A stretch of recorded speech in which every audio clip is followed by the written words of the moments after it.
I really learned a lot, Josh, in reading your piece about how it is that Capitol Police are organized and sort of the division of labor and work.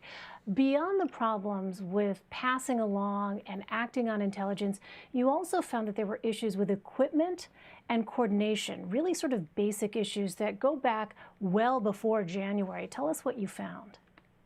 Right. So going into January 6th, many of the officers didn't have helmets, many didn't have gas masks, most hadn't received training on how to respond to a riot. Sorry, guys, I'm years. just dropping kind of through posts this real quick tragic to coincidence, some of the actually Facebook several weeks groups, before the riot, which I'm in, which is a lot of one of them officers is were right now ordered that to I'm return their helmets post to is because they were Twitch so small old and they were streamers never group. replaced in time. Stream, so and then like the padding was coming out. I thought that was such an interesting detail. That's an example of just how old some of the gear that they had in their possession was. It was just that old. Absolutely. And then even the people who did have gear, who were prepared, weren't able to use the equipment they did have because of serious communication failures the day of. So these riot squads that are kind of equipped to fend off blows and be able to, deal with this sort of violence. One of them actually received instructions to leave their gear on a bus going into the riot. And then once things started to go south on January 6th, they got separated from it. So one of these, kind of specialized teams that was meant to be the first line of defense in this sort of catastrophe had to go through the day completely unprotected as they're fending off attacks with baseball bats. What? Attack baseball bats. It was really remarkable to read that. And also the way that you lay it out, you have, as I understand it, 4 divisions essentially that were assigned to the protection of the Capitol, but they didn't seem to talk to each other based on what you found. Right, so they operate largely in silos, these 4 main divisions, and they're even though they are all tasked with dealing with the Capitol complex, they have their own leadership structure. They make some of their own decisions. For 3 days, so there used to be weekly intelligence briefings where all of the division commanders would come together and discuss upcoming events, but those briefings happened stopped years ago. Lost my USB connection for my wireless mouse. Yeah, I mean, it just makes you wonder how you can have situational awareness in a situation like that, where you have these silos that are literally cutting off information flow to all the folks who are on the front lines. So Capitol Police Chief Stephen Sund resigned a day after the riot, and in an 8-page letter he said, quote, "I wish we had had better intelligence and warnings as to the possibility of this type of military-style armed insurrection. The entire intelligence community seems to have missed this." So Josh, what is his side of the story here? Right. So Chief Sund, both in his letter to Congress and to us, I think the big picture of what he's saying is that he did the best he could with the information he had. This was first and foremost an intelligence failure, and that he prepared the department for this sort of protest that he was expecting. He did increase security measures, but had no idea that what happened was even a possibility. And he is pointing that not just on the Capitol Police's intelligence division, but also on all the other agencies that they interact with, the FBI, Department of Homeland Security, Secret Service. And so he's saying that he tried to get the National Guard there. He was shut down. He increased security measures, but had no idea, according to him, what could be coming. So what's been sort of the fallout here for Capitol Police in the wake of the insurrection? Because we've heard stories about absolute burnout at this point, emotional fatigue, physical fatigue.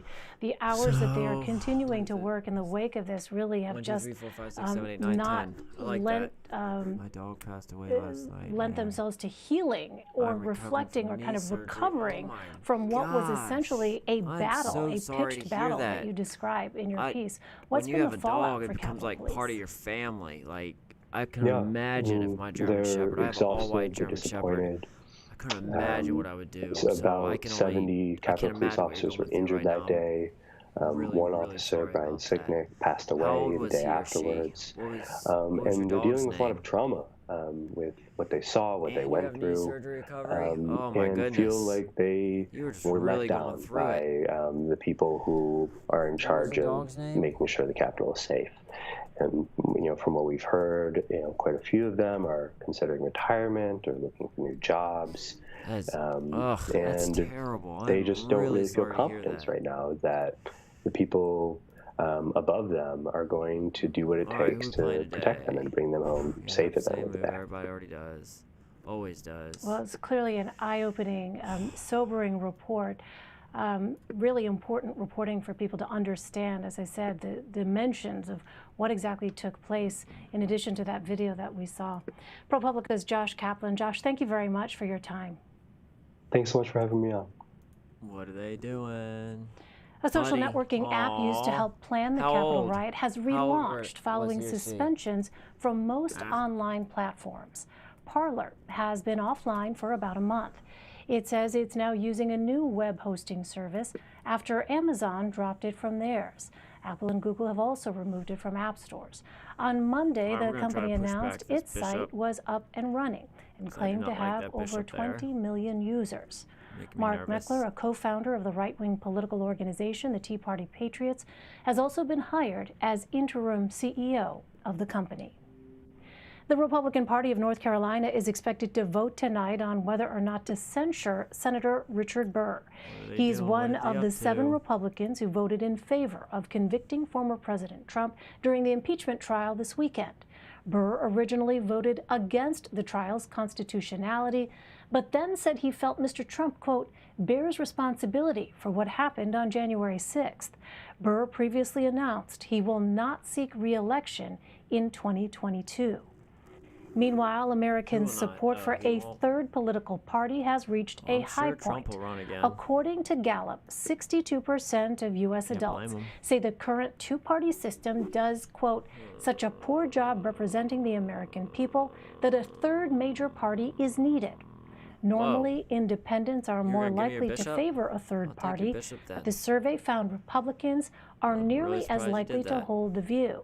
63% of Republicans said they were in favor, up 23 points since September. President Biden is calling on Congress to pass stricter gun laws as this weekend marked 3 years since the deadly shooting at Marjory Stoneman Douglas High School in Parkland, Florida.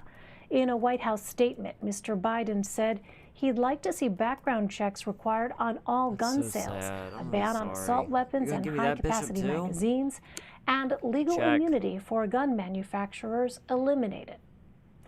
President Biden made it a campaign promise to take action on guns within his first 100 days in office. On Sunday, House Speaker Nancy Pelosi said she would work with the White House to pass background check legislation that had previously been stalled. Got rid of all his strikers. Coming up, why the government is still trying to stop one of the largest hacks in U.S. history. To me, that's what's so reckless and damaging about this specific campaign was the brazen attack on trust. The former head of the U.S. Cybersecurity Agency speaks with CBS News about the ongoing threat. Plus, former President Trump was acquitted by the Senate, but his legal troubles don't end there. Stay with us. You're streaming Red and Blue. You're streaming Red and Blue.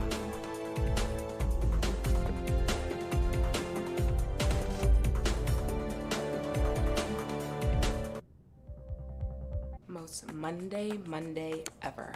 Case of the Mondays? Why did I do that? Just open the Instacart app to shop all your favorite stores.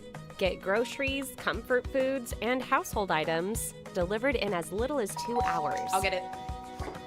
Right to your door with safe contactless delivery. Surprise! Download the Instacart app today or visit instacart.com to get free delivery on your first order. Hello? Hey, Dad. Bobby's wondering if you could watch cartoons with him. Yeah, sounds nice. I hope we can soon. Dad, check your email. Okay, click. Hi, Grandpa! What is this? It's Sling Watch Party. You can invite people to watch live TV with you. Wow. Hey, family! Uncle! How'd you get in there, Todd? Sling Watch Party is live TV together from anywhere, only from Sling. Get the best of cable for the best price. Priceline works with top hotels to save you up to 60%. These are all great.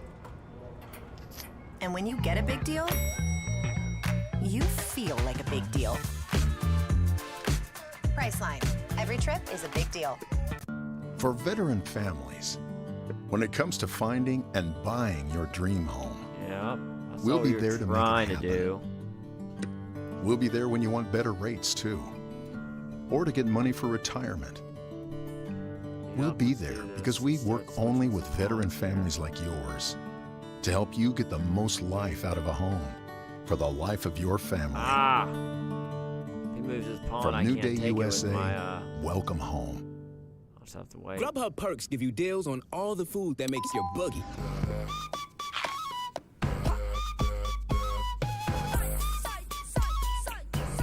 Get the food you love with Perks from Grub What You Love. Hi, I'm Dr. Anthony with RexMD.com. If you've ever considered trying ED medication, right now you can go to RexMD.com and get real prescription ED medication delivered direct to you. Here's how RexMD.com works. Just fill out a brief survey, and if appropriate, you can try a sample pack of ED medication, which are currently available to new customers. Your consultation is free. There's no copays, no doctor office visits, and your shipping is always free.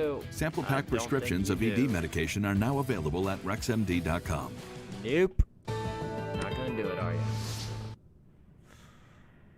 Former President Trump may have been acquitted in his second impeachment trial, but his potential legal troubles are far from over.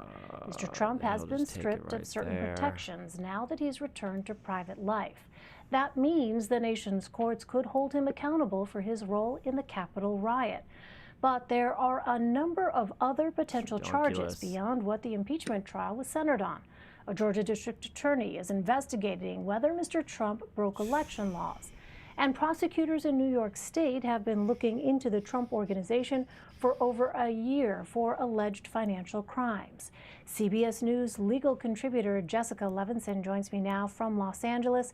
She's a professor at Loyola Law School. Hi there, Jessica. So what might the federal criminal investigation into the Capitol riot look like, and how quickly is it moving? It's actually moving quickly. I know for so many people, it feels like this happened a month ago and we saw it play out on television. Don't we know what we need to know? We've had an impeachment trial about it. And the answer is actually no, we're moving very quickly, and these investigations do take time. Right now, there have been about 200 to 205 people who have been arrested as a result of the actions that happened on January 6th. That could really just be the beginning. The federal investigators are still going through talking to a lot of the people who helped federal investigators by posting pictures and videos of themselves online. They're talking to them about why they did what they did, whether they thought they were doing that at the behest of the President of the United States. And there could be many more arrests, and there could be more charges, including of the President of the United States. So what does the investigation look like? Talking to the people who were there, who were involved in the activities, potentially talking to people who President Trump himself spoke to, trying to figure out what his state of mind was, what was his intent, and what could happen. There could be criminal charges against the president for incitement of the insurrection, but it's a really high standard when it comes to trying someone for incitement of violence. In our country, that's a really high standard, and you absolutely find yourself kind of dancing around the First Amendment and making sure that we do not punish speech that is protected under the Constitution. Well, at least 5 people died and several were injured during the insurrection. What kind of legal exposure could former President Trump face, or have rather, when it comes to victims or relatives of victims impacted by the Capitol riot? Yeah, so this is such a good question. People who either themselves were impacted or, as you said, family members of people who were impacted could try and bring civil suits. They could say, President Trump, you are criminally negligent for what happened. And we've seen that in other situations, not just here, where the person who gives the speech at the rally people try to tie that person in terms of tort liability to what happened. And so what would need to be shown in this case essentially is that you can draw enough of a line between what the president said and then what happened. And the president's defense will be trying to say, look, I said these things, and then these other things happen, but you can't draw enough of a line, enough of a connection such that you can impose tort liability, for instance, for negligence. And again, we're very concerned in our country about the First Amendment and speech. And so the same thing that we talked about for the criminal investigation, when it comes to these civil suits, the defense will be, you cannot punish me just because of what I said. Heck yeah, share your picture, man, definitely. So during the Senate impeachment trial, House managers did show footage of rioters explicitly saying they were there because President Trump called them there. I mean, what's your assessment of that? You know, as a strategy, does that notion that the president made me do it have teeth?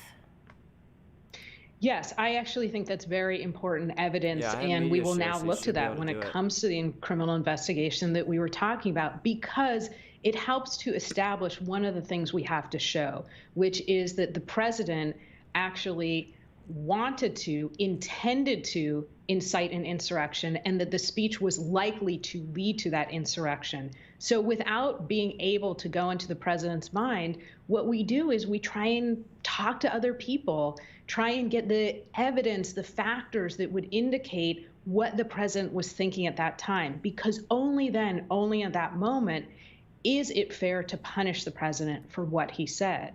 So yes, it is important that we talk to people and try and figure out what they understood the purpose of the speech to be, because that helps provide us with information about what the president wanted and intended and what was likely to occur.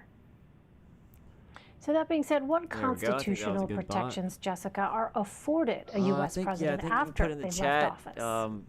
Because I know I enabled as media you said share, in the introduction, so at this point, the president loses the protection that the Department of Justice understands, meaning that you can't indict a sitting president. So now he really is, in many ways, on the same footing as any other private individual. He can assert First Amendment defenses, and of course, in our country, we are very careful and protective of the First Amendment. You know, for anybody streaming this in Europe, for instance, this would sound strange to them. They would think that we would have more of a balancing test when it comes to the speech and the punishment. Now, there is some situation where we still have to be careful that the president was, in fact, the president when these activities took place, because he is still entitled to some executive protection. But I think it's a hard stretch to say that the president was giving this particular speech as part of the official powers and duties of his office. Well, there are still questions over what the former president was doing while the riot was actually taking place. Jessica, explain how a phone call between former President Trump and Republican House Minority Leader Kevin McCarthy could prove to be key. Yeah, this phone call, absolutely, as you said, it's really important. And it goes to the same thing we were just talking about with respect to the rioters, the people who are actually in the Capitol, which is what did the president know? What did he intend? And when did he know it?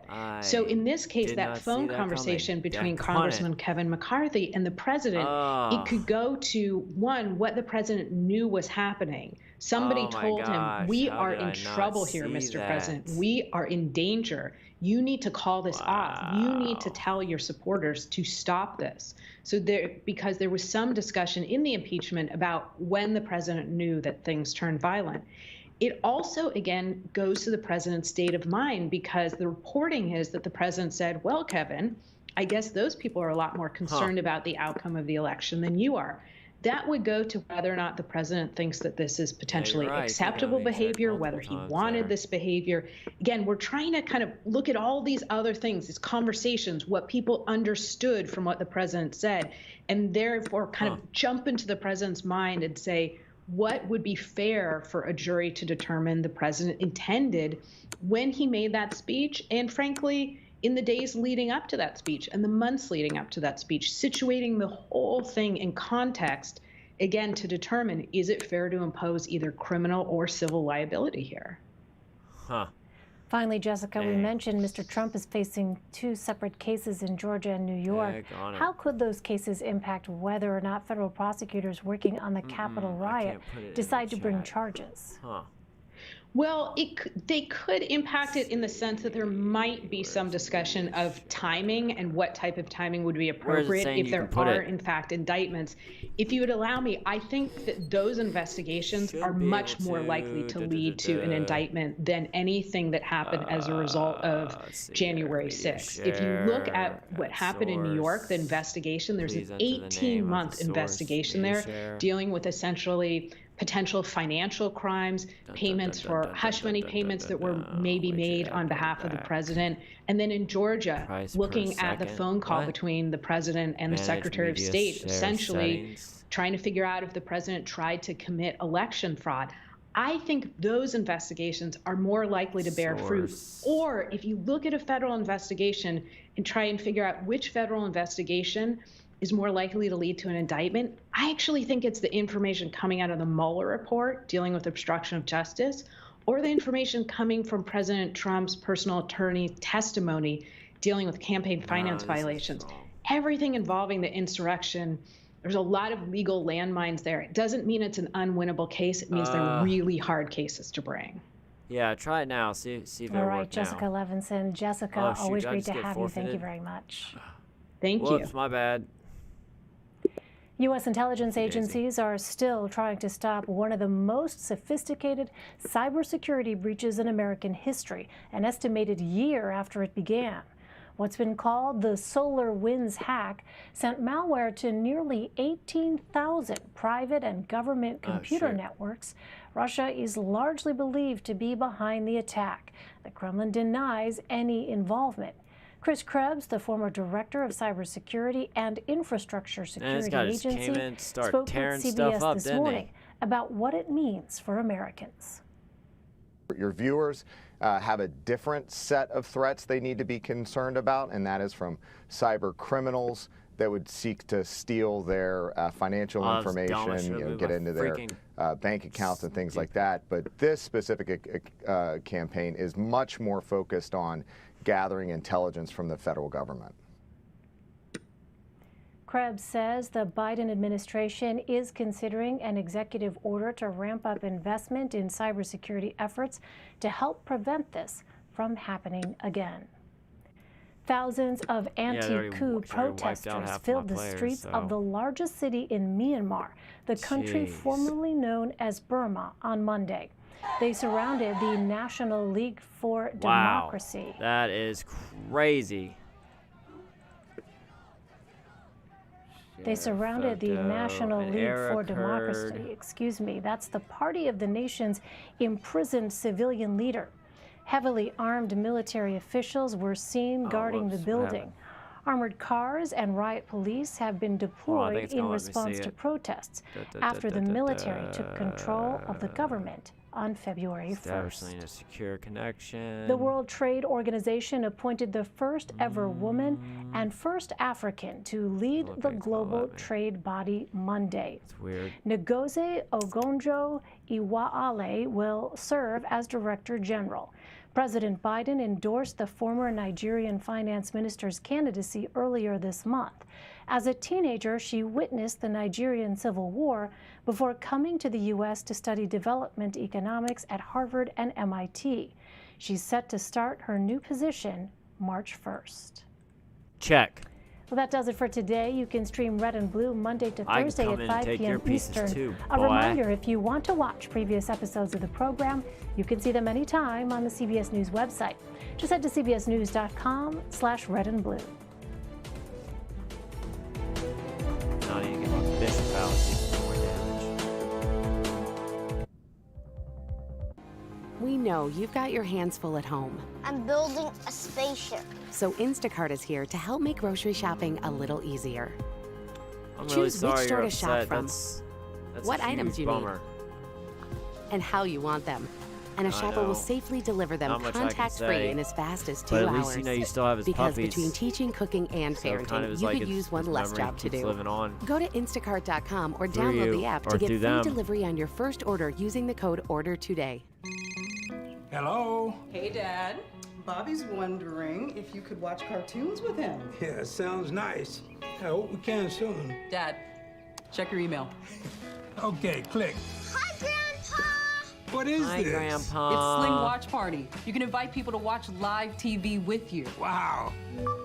Hey, family. Uncle! How'd you get in there, Todd? Sling Watch Party is live TV together from anywhere, only from Sling. Get the up. best of cable for the best price. Priceline works with top hotels to save you up to 60%. These are all great. And when you get a big deal, you feel like a big deal. Priceline.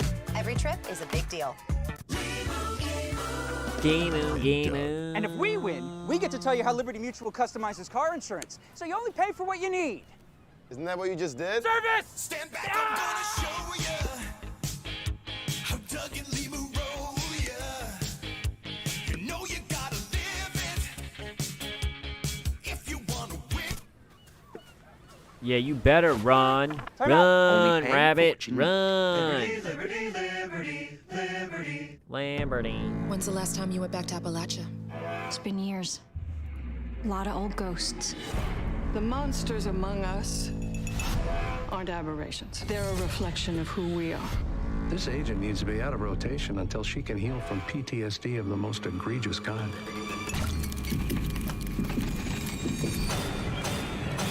This is gonna get very ugly. Ah, you don't want to lose him. Oh, thank you for the follow.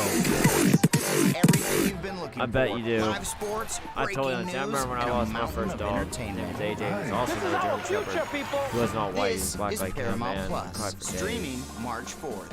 Oh, it's such a bummer.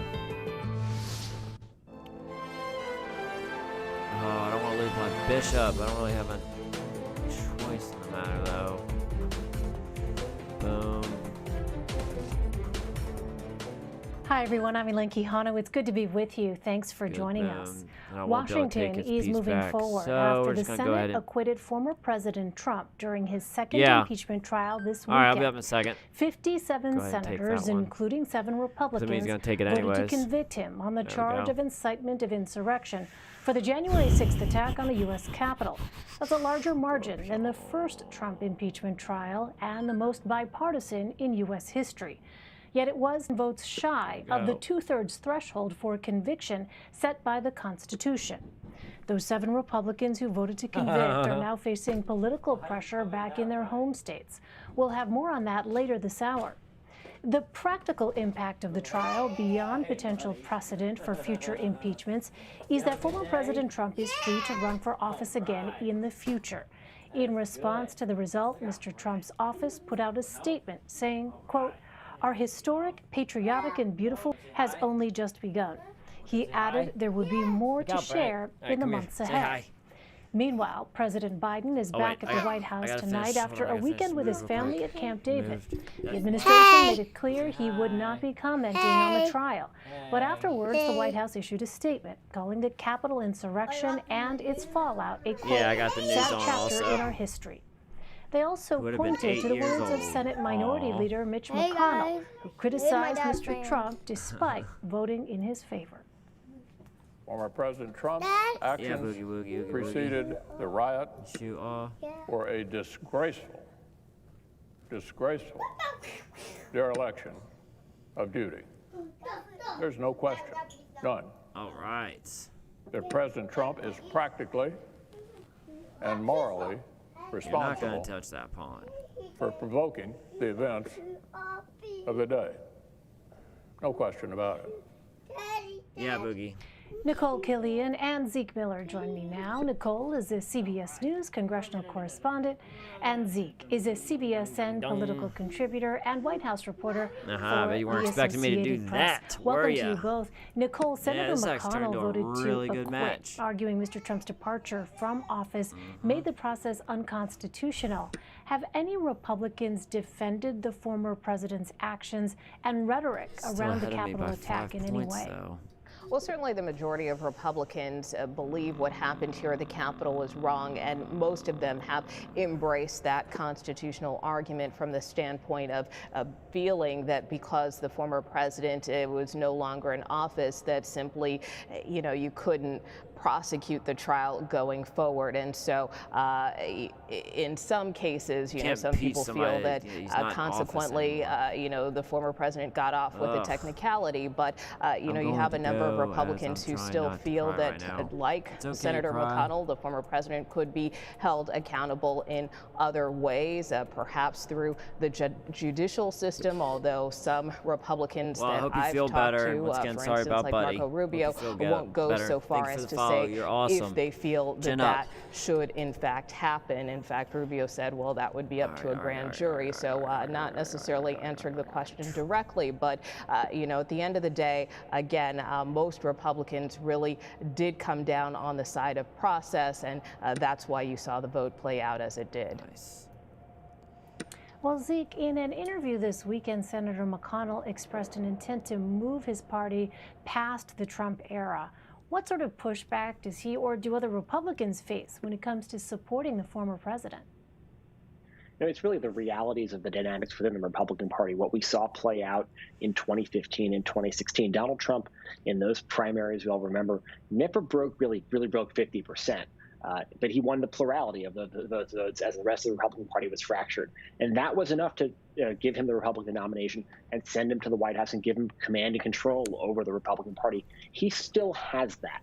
And for Mitch McConnell and other Republicans trying to turn the page on the Trump era, that is not something they can do with just a flip of a switch. That's going to require sort of coalescing the rest of the party around some other sort of politics that is distinct from Trump. Because if the Republican Party, separate from Trump, the non-Trump Republican Party, remains as divided as it has been and has been for really the last 7 or 8 years, Donald Trump and Trumpism will still be a force to be reckoned with, and will still have this powerful influence over the rest of the party. It will play out in primaries, it will play out in legislation, and it will certainly play out in the 2024 election. And that's a challenge for Mitch McConnell and other Republicans going forward.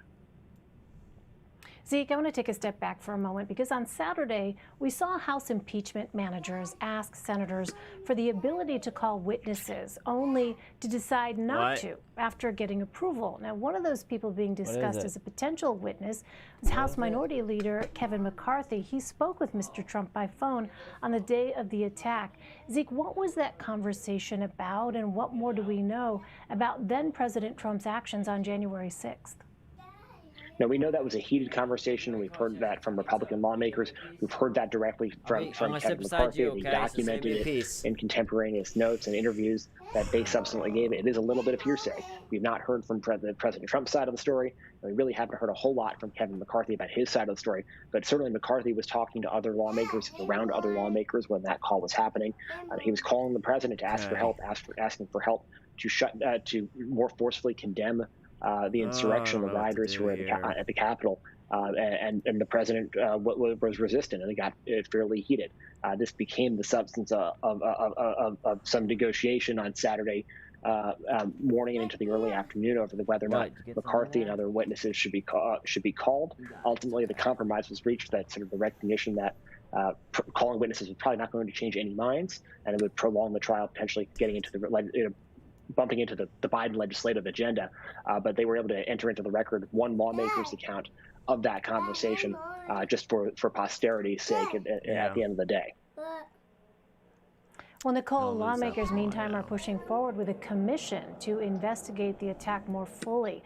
Why is that, and do commissions have any power to enact change?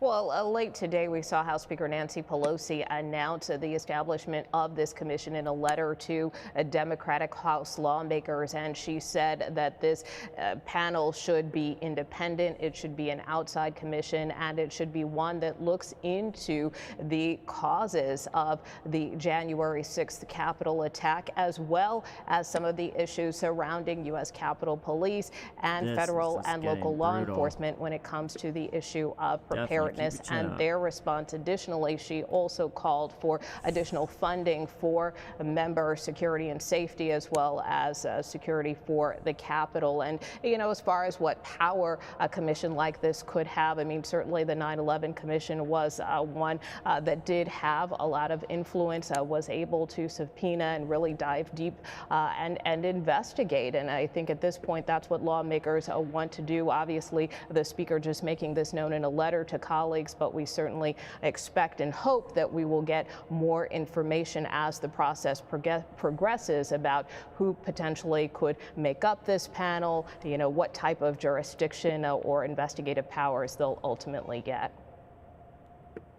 Well, Zeke, now that Congress no longer has official business pertaining to former President Trump, how is President Biden looking to advance his agenda? And what about those calls for bipartisanship, given what we saw play out over the course of this second impeachment trial? It would seem difficult to imagine how things could get done in a bipartisan way, given the nature of the charge, given the nature of the evidence that was presented, and the two very different responses here from the parties.